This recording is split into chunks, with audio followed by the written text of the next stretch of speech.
Welcome, fellow horror hounds. Welcome to the third episode of Talk and Stalk, your unholy home for horror. I'm Barry. This is my corrupted co-host, the sadist Samuel. You're too kind. Thank you very much, Barry, and welcome again, ladies and gentlemen, to our exploration into the unknown, the infamous, and even the obscene. And we've actually lasted 3 episodes, I've got to say. So I'm actually quite impressed with myself, and obviously impressed with you. That we're actually still doing this. And today's topic of discussion is actually going to be our most anticipated horror films actually coming out within the next year or so. There are some of these films that should have actually already come out, but due to the situation that we're in, there have been a lot of delays, obviously. Admittedly, we've actually got 5 films each on this list. Admittedly, there's not really any horror movies that I would say that I'm jumping for joy for, but there are definitely some horror films that are on my radar. I'm quite looking forward to. I think you're pretty much with me on that, aren't you, Samuel? Oh, there is some skepticism. I think as our list progresses on, the enthusiasm will certainly be there. However, some of them, it's still early stages, nothing to cement confidence with. But there's nothing I'd say that's hopeless.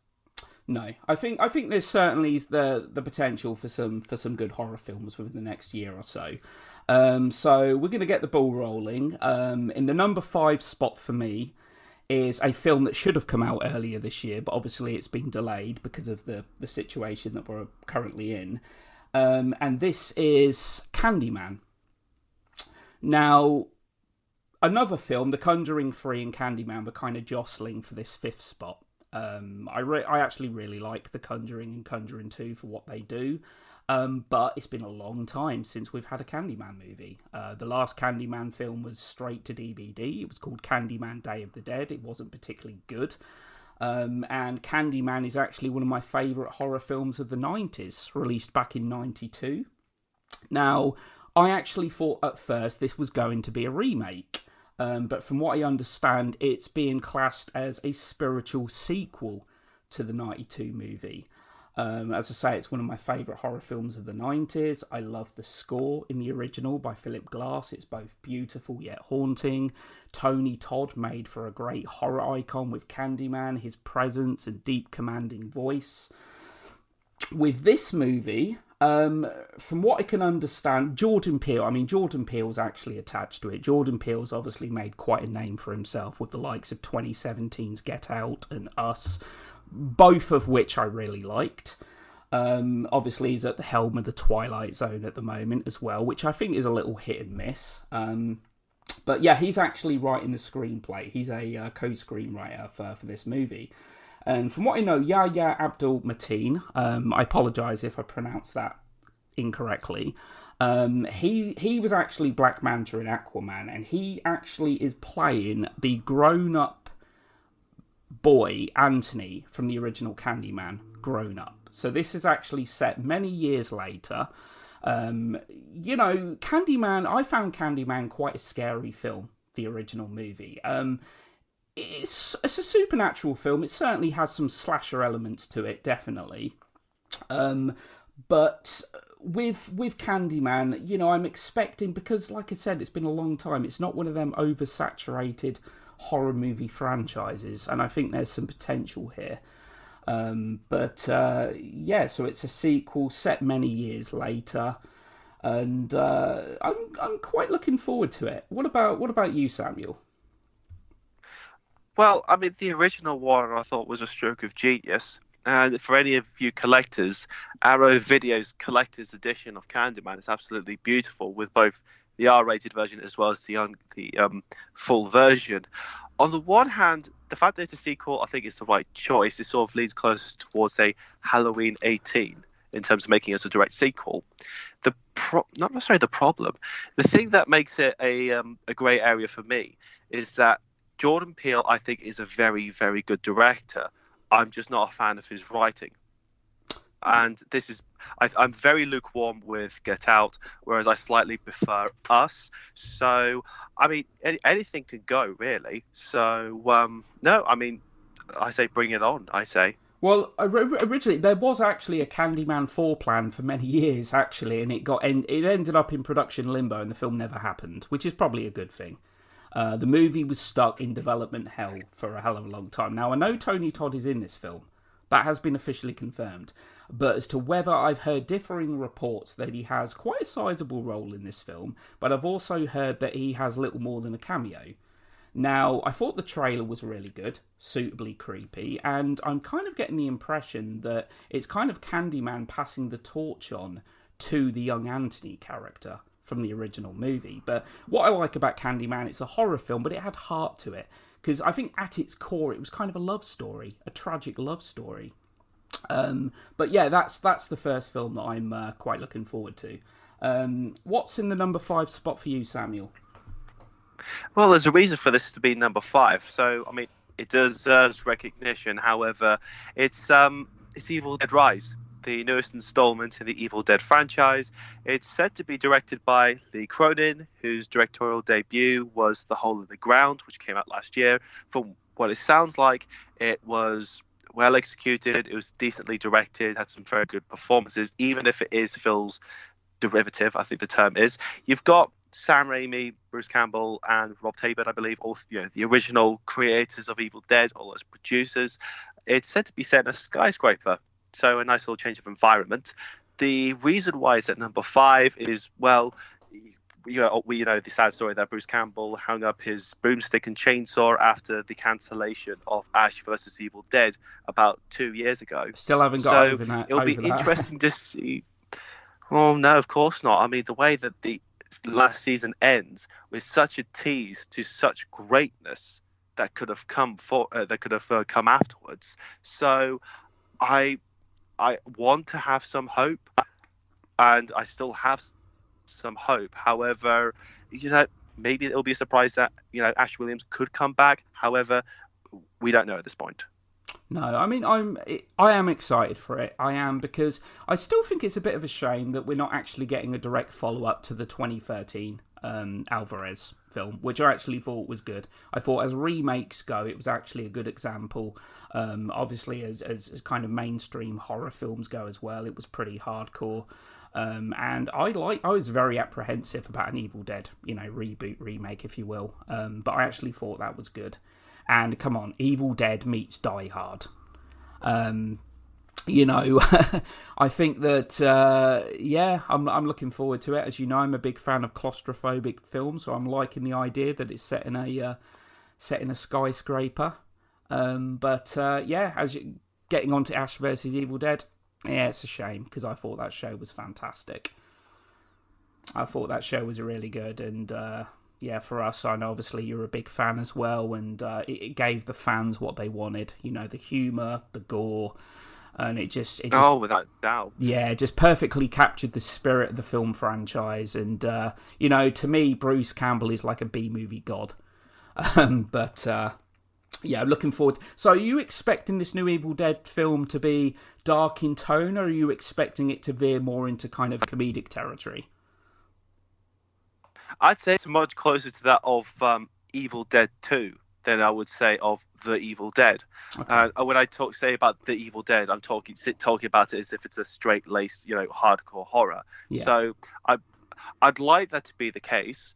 Whether or not they'll sit with most audiences, because when Drag Me to Hell came out, a lot of people thought that was amazing. I still think it's brilliant. However, those who aren't familiar with Sam Raimi and the Evil Dead films, they probably don't get the hybrid approach of horror and comedy. So I'm hoping it'll be closer in tone to that of Evil Dead 2. However, that may not actually bring many audiences in. That's true.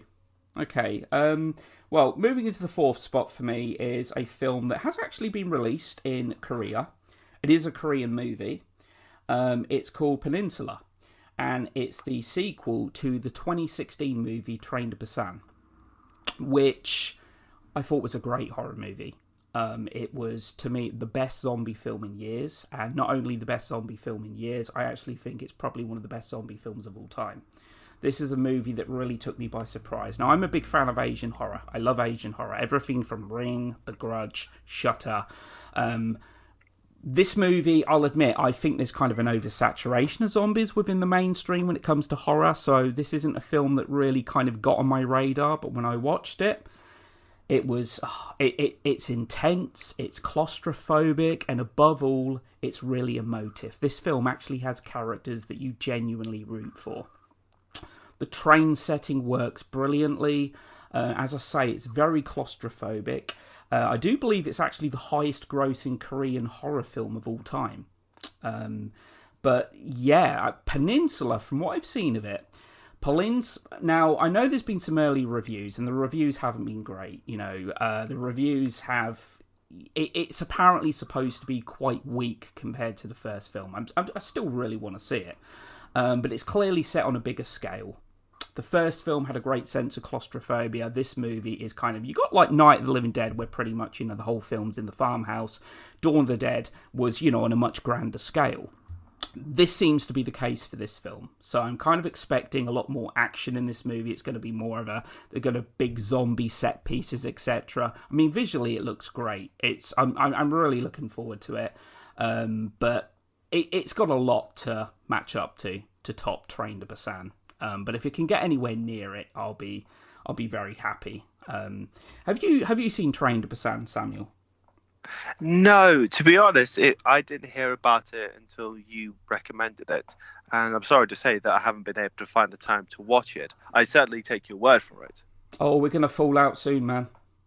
Yeah, I'm trying not to hold this against you. We only fall out if seriously. I don't like it. I know, yeah.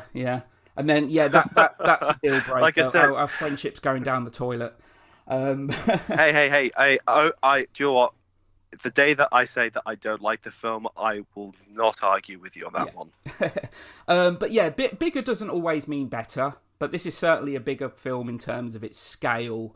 But yeah, Train to Busan, for anyone that's not seen it, for anyone that likes Asian horror or just zombie films in general, I highly recommend it. It's certainly a zombie film that stands out from the crowd. The acting is well above par for a film of its genre. Anyway, so what's your number 4, Samuel? Number 4 is a film that I heard about a couple years back. Well, I say read about.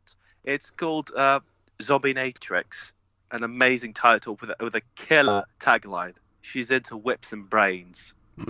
Okay. Yeah, so I read about it in Scream magazine at the end of 2017. It actually had its sort of icon image in the corner of the front cover. And it was an interview with the actress, Bianca Elaine. My apologies if I said that. Bianca Elaine. My apologies on that one. She stars in the film. She produces. She's a co-writer on it as well. From what it sounds like, it's a dominatrix who gets killed, who then is brought back from the dead, and then goes on a path of vengeance. It sounds like a nice combination of heavy metal. It's got some, apparently it's going to have some proper practical gore effects. It's going to have some of that kinkiness to it as well. I think you can kind of figure that out from the title. It had a successful Kickstarter campaign. It did pretty darn well with its Indiegogo campaign. I think its target was about $25,000. At the moment, it's made over $33,000. It was in production earlier this year, but because of this incredible thing of COVID kicking about, it's currently in delayed. However, do you know what? As something that's a homage to the 80s and 90s VHS horror, I say bring it on. Yeah, certainly. It's not going to shock you to find this out, but yeah, it's a movie that I've not heard of. Certainly sounds like it's your cup of tea, and it obviously is, hence why it's on your top 5 in that, but you can't go wrong with a bit of kinky, I guess. Yeah. The third spot now, this is another film that's been delayed. Now, this film has been delayed by a whole year. Now, I expected this film to get delayed, but not by a whole year, but I can understand why they're doing it, and this is Halloween Kills. This is obviously the second chapter in what is a new trilogy within the Halloween franchise. It's been put back by a whole year. They're obviously pushing for a Halloween release. Which is ironic because Halloween 2018 was actually the first Halloween released film in the franchise for years. I believe Halloween 2 back in 81 was the last Halloween film to actually be released close to Halloween. Now, I liked 2018's Halloween. I liked it. I didn't love it. I had some issues with it, but I certainly felt as though it was probably the best Halloween film in a long time. I know that's probably not saying much because the Halloween franchise has been a very rocky road. There's been vastly inferior sequels. Halloween H2O I enjoyed for what it was. I mean, it was obviously, it was following in the footsteps of Scream. If it wasn't for the success of Scream, we probably wouldn't have got Halloween H2O. But, taking the route of ignoring all of the sequels that Halloween 2018 did, ignoring all of them, but at the same time making some sly little nods to them as well. I like some of the homages actually play to the original. Obviously, I'd go more into these if we were doing a Halloween 2018 review. But I'm quite looking forward to this, because I actually thought James Jude Courtney actually did a really good job as Michael Myers, actually, in this film. I actually thought the film had some good moments. Like I say, there were some issues. Some of the injected humour, which obviously I was expecting of that, kind of lessened the impact for me somewhat. But overall, I liked what they did with the 2018 score, and from what I've read is that apparently, this film, Michael Myers, the 2018 film is going to be considered to be kind of like a bit of a Disney film compared to this one. We could probably have the most intense Michael Myers we've seen yet, away from the Rob Zombie 2007-2009 film. Nostalgia is certainly playing a big part in this film. Charles Cyphers is back as Sheriff Lee Brackett from the original Halloween. Kyle Richards, who played Lindsay Wallace, the young girl that Laurie was babysitting, is in this film. Tommy Doyle, the young boy that Laurie was babysitting. Obviously, different actor in that case, but the character's back. Even Lonnie the bully, the little kid at the school that was telling Tommy that Michael Myers, the boogeyman's out to get him, is actually in this film. So they're clearly trying to appease the fans of the original movie here. I want it to be suspenseful. I do. But it's kind of, we seem to be along the route. The 2018 film, obviously, there was one death in that movie that I really didn't care for, that really felt kind of out of place to me in that film, and I don't really want too much of that. I would always take more suspense over a high body count, personally. Like I said, I'm looking forward to it, and that I think Halloween 2018 was good. I didn't think it was great. I was very apprehensive when Danny McBride was actually attached to the film, to be quite honest. Obviously, I know that it's now the highest grossing slasher movie of all time, overtaking Scream. But I'm a Michael Myers fan. I have to admit, as bad, even Halloween Resurrection was a bad film, but I just always loved seeing Michael Myers on screen, But what's your thoughts on it, Samuel? Well, I was not the biggest fan of Halloween 18. I was watching it with a colleague of mine, and we both kept looking at each other and going, at a lot of the comical moments in it. Yeah. However, there were some really good moments in it. The teaser trailer, though, I was relieved by for multiple reasons. There are a couple of elements which I'll leave people to sort of see for themselves. Because I think the way that Halloween 18 ended, I was like, oh no. Yeah. And then to see the teaser trailer actually sort of bring a closure or actually sort of subvert my expectations, I just went, okay, now I've got a slimmer of hope. Yeah, I think the thing is with Halloween, it's become to that point now because they realise that they've really confused matters over the years with these alternate timelines. You got 1, 2, H2O, then Resurrection, then of course you got the 2 Rob Zombie ones, and of course you got 1, 2, 4, 5, 6. I think, to be honest, they went along the best route. I went ignoring all sequels.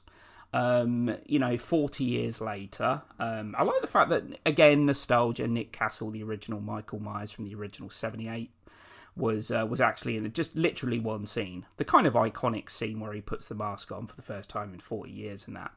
But I'm not expecting a great movie, but, as long as it's as good as Halloween 2018, like I said, I don't think it was great.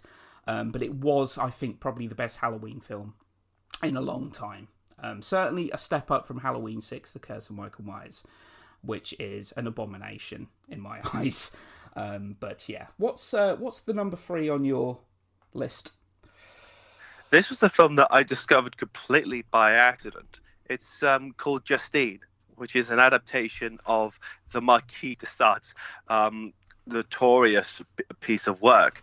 I wouldn't say it's necessarily his most notorious, but it's definitely one that's been adapted the most alongside Eugenie. It's directed by Alex Hernandez, who previously did a film called Blood for Flesh, which was it was a cat. Well, I say it's a cannibal film. It's not like, say, Ruggero Deodato's Cannibal, but it's more of like cannibals in the woods, if you like, which was, I think it was well shot. It had some really, really nasty moments in it, but there were some inconsistencies. With this, though, like, well, I mean, for starters, like almost the most infamous Marquis de Sade adaptation would be Pasolini's Salo, or the 120 Days of Sodom. But that in itself was more of a loose adaptation to create some substance for the fascist Italy sort of setting, if you like. But with Justine, I discovered it via Tetro Video, which is a company that specializes in extreme horror films. So I think I mentioned this to you a while back. There's a film I discovered called Erotic, which is essentially Blood Feast meets The Secret Life of Jeffrey Dahmer. Well, this is the same distributor which are partaking in this. And they have this trailer on Vimeo, which is not safe for work. I cannot stress that enough. It is not safe for work. And it has that sort of depravity. And it looks incredible, despite some really awful things. And I'm just like, do you know what? I'm up for another endurance test. Yeah. That's 2 kind of kinky sexual related films on your list, Samuel. I'm starting to worry about you. Starting at least 3 years of it. No, I'm only kidding. Well, I think if I'm being too hush-hush about it, then you should be concerned. Yeah. It wouldn't be you if you weren't putting films like this on the list. It would not be you. And that's what I love you for. You know, the more niche and the films out there that probably a lot of people obviously not on their radar, and it brings these films to their attention. You know, some of the more obscure films, if you will. Okay, well, on to the number 2 spot. Now, expectations for this are not high. They're not sky high, but I'm a fan. I'm a fan of the franchise as a whole. This is a film that I don't know if it has an official release date as of yet. I believe it goes into production soon, later this year. And it was only officially confirmed a little while ago, but it's been talked about for years, on and off. A lot of people are like, is this film going to happen? When is it going to happen? Scream 5. Now, this is a franchise that's very much been in limbo. I think really for a couple of reasons. The big one being Wes Craven's passing back in 2015. One of the biggest names in the horror genre. He directed all 4 Scream films. Scream 4, I think the second reason, Scream 4, it did well. It did well at the box office, but it actually made a lot less money than what the studio would have hoped. It was the only film in the franchise to make less than $100 million. That was back in 2011, and obviously it came out 11 years after Scream 3, which is quite a gap. Interestingly, with Scream, this is going to be the first film in the franchise to not be a Dimensions film. Dimensions film actually lost the right. This is actually Spyglass taking over the helm. So this is going to be the first Scream film not directed by Wes Craven and not by Dimension Films. Now, as you know, Samuel, I love Scream. I think that film revived the slasher genre in 96. The slasher genre was kind of pretty much dead at that point, and it kind of resuscitated the corpse of slasher movies.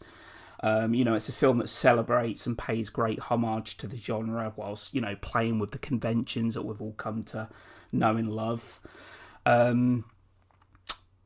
As I say, I'm a little wary because I thought Scream 4 was an improvement on the third one, actually. I think with the third film, the franchise was starting to become a parody of itself.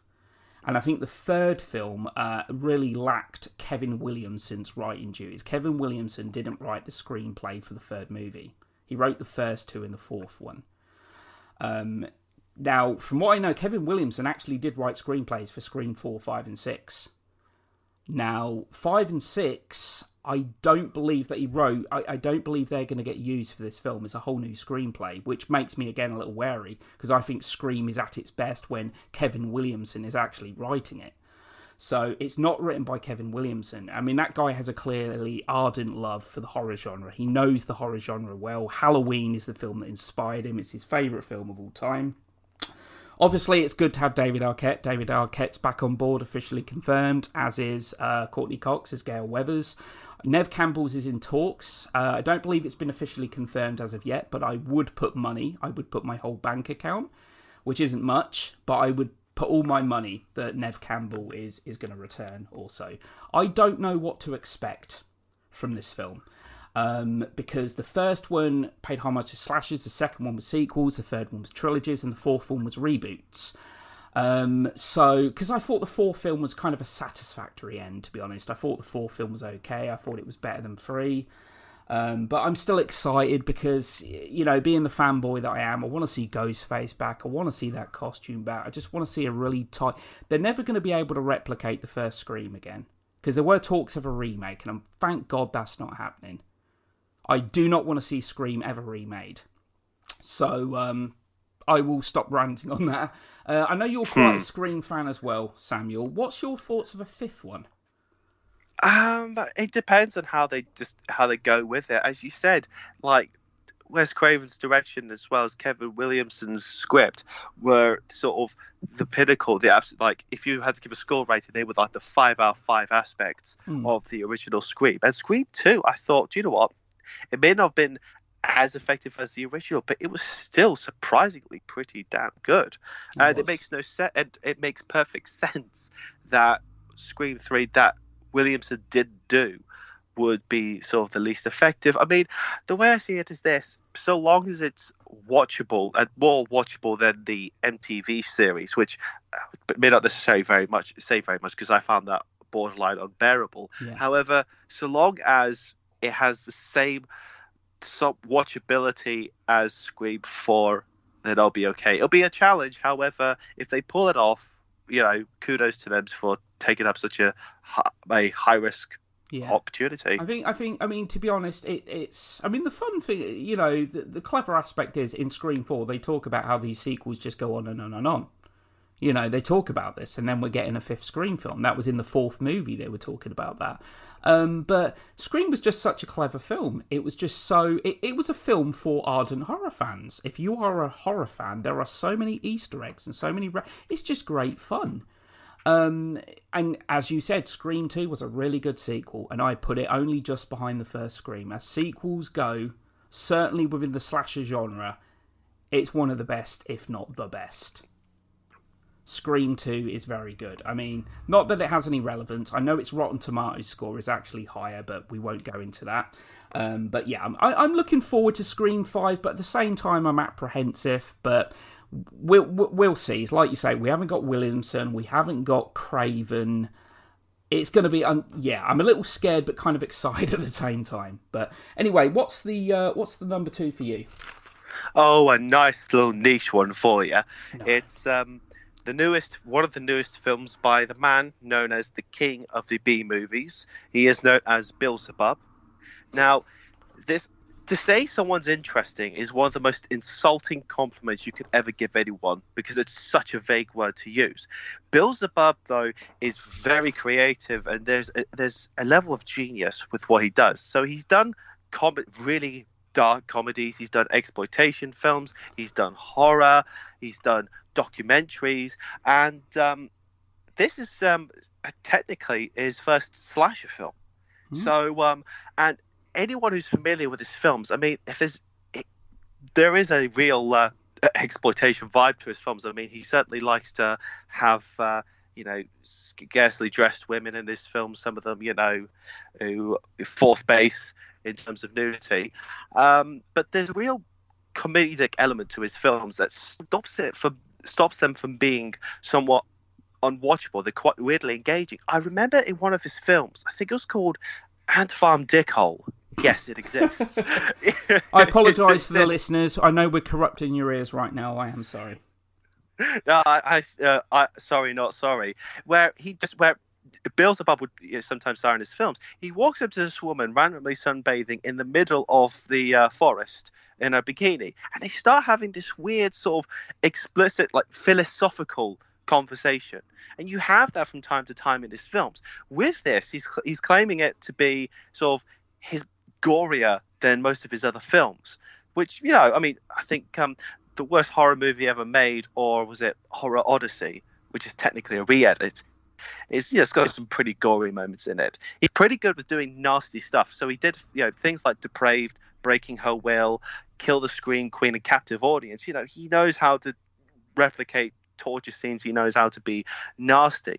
But with things like the other film I mentioned before, as well as Clown and Nostra, he's also pretty good with really dark comedy, as well as just acting on a commentary on life itself. So with this, bring on his gore. I mean, that sounds like a gift. Samuel, I don't believe, correct me if I'm wrong, have you actually given us the film's title?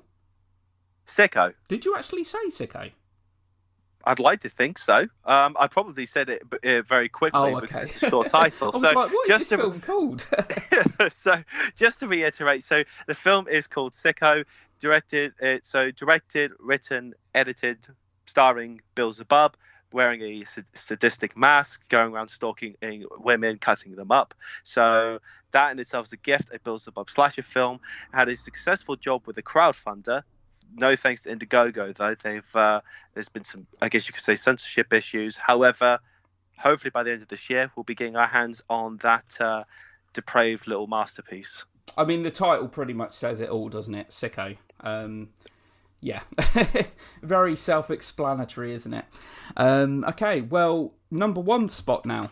Now, this is a film that I don't think is really getting much attention. I don't think it's a film that's really on a lot of people's radars. But as you know, Samuel, I have a soft spot for psychological horror. I love movies that kind of probe the recesses of the mind. I love films that blur the lines between fantasy and reality. And this film certainly seems to be touching upon those areas. And it's directed by none other than Edgar Wright. And this film's called Last Night in Soho. A psychological horror film that I believe it's due for release April.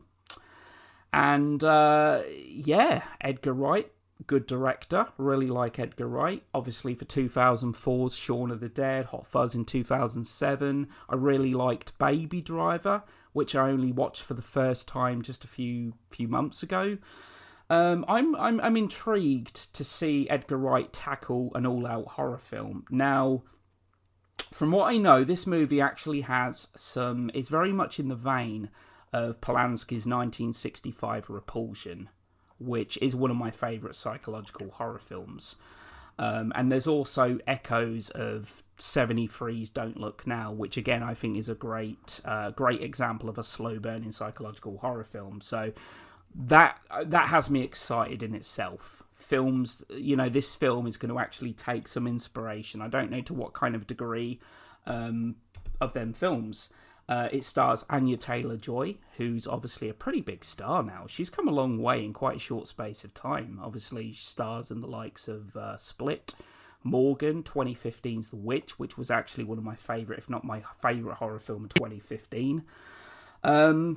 I'm expecting this film to have very kind of cerebral components. From what I know, it's set in the 1960s. It also stars Matt Smith, the ex-Doctor Who actor. I'm really looking forward to this because I don't quite know what to expect. And as I've said, I really do like films that kind of probe into the mind and provide, potentially surrealistic trips. And Edgar Wright as well. I don't think Edgar Wright's done a bad film. So obviously the TV show that really made him famous was Spaced back in '99. I think he's come quite a long way since then. So yeah, it's a film, and obviously it's set in the 60s. It's set in London, Soho, as well. So that's definitely for me, hands down, the film that I'm most looking forward to, because I find really good psychological horror films now are kind of few and far between. You don't really get too many great ones as of late. I think the 60s and 70s were two great decades for such films. So Samuel, have you heard anything about this film? Well, only for you, really. However, you've just made me think of something. Now, this could just be speculation. 1960s in Soho. I wonder if, well, I don't think there'll be anything directly to do with him. I wonder if there's something to do with Paul Raymond. I don't know why. I think just now you've mentioned that he said in the 1960s. I'm just thinking, well, hang on. Soho was very much the territory. I say territory. It was a place where Paul Raymond was sort of like prominent during those times. For those who aren't familiar, he did Raymond Publications, which was sort of like, you could say, not necessarily lads mags. They were just very explicit magazines of women. That there was a lot of controversy about that. I think he became the richest Briton at some point before he eventually died. So I don't know. It might have something to do with him. However, considering Edgar Wright's done things like Shaun of the Dead, he also did Don't, the little faux trailer for that Grindhouse. Yeah. I'm just like, we're in capable hands. Yeah, I'd definitely. Say. And that, I mean, it had to be when the moment I read that Repulsion and Don't Look Now, which are two of my favourite, two films that are in my top 10 psychological horror films of all time. I got excited at the mere mention of that. So I'm really looking forward to seeing this film. I'm going to go out on a limb here though and say it's going to be a limited release. I've got a funny feeling this isn't going to be a huge wide release. I think this is going to be a limited release because these kind of movies are very niche within the horror genre. I feel psychological. They're too slow for some people, etc. Some people aren't keen on psychological horror films. So we'll see though. So what's your number one pick? Oh, this will make people roll their eyes without a single question. It's it's called the Anania Club. So I try to keep a straight face there. Yeah. Well, that's the thing. I've had someone ask me, "What does that mean?" Oh my goodness! Trying to find a very safe way to describe it is something. Okay, so that's not necessarily the red flag. The red flag is that it's directed by Tom Six, whom, if anyone's familiar with him, he's the one who gave us quite possibly the most tasteless franchise of the 21st century. We're talking about the Human Centipede trilogy. Now, I'll be honest, I was never a fan of the first two films, but as time's gone on, I'm just thinking, like, okay, they're not terrible. I think the second one is the best film, just because it delivers on what we thought the first one would be. The third one is my favorite. It's rubbish. It's not very good, but it's my favorite. It's a real guilty pleasure, which I think we'll talk about at some point later with guilty pleasures. With the Anania Club, it's shown in black and white. This woman has this condition where she gets sexual gratification from the misfortunes of other people. She then, as we said, joins a club of all these other women who have a similar condition.